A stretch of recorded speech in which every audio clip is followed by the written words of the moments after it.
Olá pessoal, tudo bem? Aqui é o Bebeto e este é nosso momento de fé e esperança. Hoje eu quero falar sobre duas palavrinhas bem profundas, que é relacionamento e intimidade com Deus. Vamos entender hoje que Deus, além de querer se relacionar com o homem, Ele queria desenvolver uma intimidade, um relacionamento mais profundo, não algo vago e pequeno, e sim algo impactante e profundo. E a gente vai entender isso lendo Gênesis 1, que lá fala que no princípio Deus criou os céus e a terra, e fala que havia trevas sobre a face do abismo, né? Que a terra era sem forma e vazia, havia trevas. E disse Deus, haja luz e houve luz. E Gênesis vai dando uma sequência que foi vendo Deus que era bom, mas chega um momento, que está lá em Gênesis 1:26, que eu vou estar lendo para vocês, que fala o seguinte: e disse Deus, façamos o homem à nossa imagem e semelhança. Né? Está em Gênesis 1:26, olha que legal isso. E em Gênesis 2:8 fala que Deus, depois de ter criado o homem, formado o homem, ele formou o jardim do Éden, que significa lugar de delícia, e colocou lá o homem que ele criou. E diz que ele colocou toda a face, toda a árvore, boa vista e para mantimento. E é mais legal que a gente entende isso, lá em Gênesis 3, que Deus ele vinha toda tarde falar com Adão. Então Deus cria todas as coisas, depois ele cria um lugar especial, o jardim do Éden, o lugar de delícia, coloca tudo que o homem precisava para se manter, e algo que também a gente precisamos, do relacionamento com Deus. Deus te criou, Deus me criou, Deus nos criou para se relacionar com Ele. E essa é uma verdade muito expressa, eu sempre dou esse exemplo. A Bianca Toledo tem uma frase que eu gosto muito, ela fala que todos nós temos um vazio do tamanho de Deus, e só Deus pode preencher esse vazio. Então, como Deus nos criou, como Deus nos formou a sua imagem e semelhança, Deus ele desenvolveu um relacionamento conosco que nós sentimos falta desse relacionamento. Quando nós não se relacionamos com Deus, nós sentimos um vazio tremendo e vamos tentar preencher esse vazio na droga, na prostituição, enfim, em outros afazeres, porque nós sentimos falta de algo, queremos sempre algo.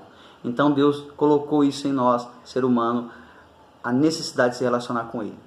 E o que eu queria falar para vocês, a primeira parte é relacionamento. Então esse relacionamento Deus desenvolveu, Deus criou, mas Deus ele cria algo maior. E a gente entende isso lendo os evangelhos, que Jesus ele escolhe, Jesus ele se faz carne, ele habita conosco e ele vem e escolhe 12 discípulos. Mas tinham 12, 3 desenvolveram o relacionamento que eu chamo de íntimo, Pedro, Tiago e João. A gente vai ver isso na sequência dos evangelhos, e de maneira muito forte lá em Lucas, fala depois de haver vários milagres, enfim, Pedro, Tiago e João, eles sempre participaram de maneira íntima com Jesus desse milagre, mas de maneira especial, após ressuscitar a filha de Jairo, existe um fenômeno bem interessante que fala que Jesus toma para si a Pedro, Tiago e João, se retira para um alto monte, e chegando lá ele se transfigurou, e seu rosto brilhava mais que o sol do meio-dia, e que suas roupas ficaram branquíssimas, que nenhuma lavandeira conseguiria deixar essas roupas tão brancas. E é tremendo que houve uma voz do céu que fala, esse é meu filho amado, a ele escutai. Então quando nós decidimos se relacionar com Deus, amá-lo ele de maneira genuína, e a gente aprende o que é amar a Deus.